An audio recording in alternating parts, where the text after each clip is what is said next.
ایک دفعہ ایک ملک کا بادشاہ بیمار ہو گیا۔ جب بادشاہ نے دیکھا کہ اس کے بچنے کی کوئی امید نہیں تو اس نے اپنے ملک کی رایا میں اعلان کروا دیا کہ وہ اپنی بادشاہت اس کے نام کرے گا جو اس کے مرنے کے بعد اس کی جگہ ایک رات قبر میں گزارے گا۔ سب لوگ بہت خوفزدہ ہوئے اور کوئی بھی یہ کام کرنے کو تیار نہ تھا۔ اسی دوران ایک کمہار جس نے ساری زندگی کچھ جمع ہی نہ کیا تھا، اس کے پاس سوائے ایک گدھے کے کچھ تھا ہی نہیں۔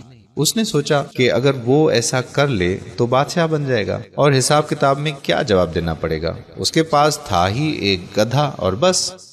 اس نے اعلان کر دیا کہ وہ ایک رات بادشاہ کی جگہ قبر میں گزارے گا۔ بادشاہ کے مرنے کے بعد لوگوں نے بادشاہ کی قبر تیار کی اور وعدے کے مطابق کمہار خوشی خوشی اس میں جا کر لیٹ گیا۔ لوگوں نے قبر کو بند کر دیا۔ کچھ وقت گزرنے کے بعد فرشتے آئے اور اس کو کہا کہ اٹھو اور اپنا حساب دو۔ اس نے کہا کہ بھائی حساب کس چیز کا، میرے پاس تو ساری زندگی تھا ہی کچھ نہیں سوائے ایک گدھے کے۔ فرشتے اس کا جواب سن کر جانے لگے، پھر ایک دم رکے اور بولے ذرا اس کا نامہ اعمال کھول کر دیکھیں اس میں کیا ہے۔ بس پھر کیا تھا، سب سے پہلے انہوں نے پوچھا کہ ہاں بھائی فلاں دن تم نے گدھے کو ایک وقت بھوکا رکھا تھا؟ اس نے جواب دیا کہ ہاں۔ فوری طور پر حکم ہوا کہ اس کو 100 درے مارے جائیں۔ اس کی خوب دھلائی شروع ہو گئی۔ اس کے بعد فرشتوں نے سوال کیا کہ اچھا یہ بتلاؤ فلاں دن تم نے زیادہ وزن لاد کر اس کو مارا تھا؟ اس نے کہا کہ ہاں۔ پھر حکم ہوا کہ اس کو 200 درے مارے جائیں۔ پھر مار پڑنا شروع ہو گئی۔ غرض صبح تک اس کو مار پڑتی رہی۔ صبح لوگ اکٹھے ہوئے اور قبر کشائی کی تاکہ اپنے نئے بادشاہ کا استقبال کر سکیں۔ جیسے ہی انہوں نے قبر کھولی تو اس کمہار نے باہر نکل کر دوڑ لگا دی۔ لوگوں نے پوچھا کہ بادشاہ سلامت کدھر جا رہے ہیں؟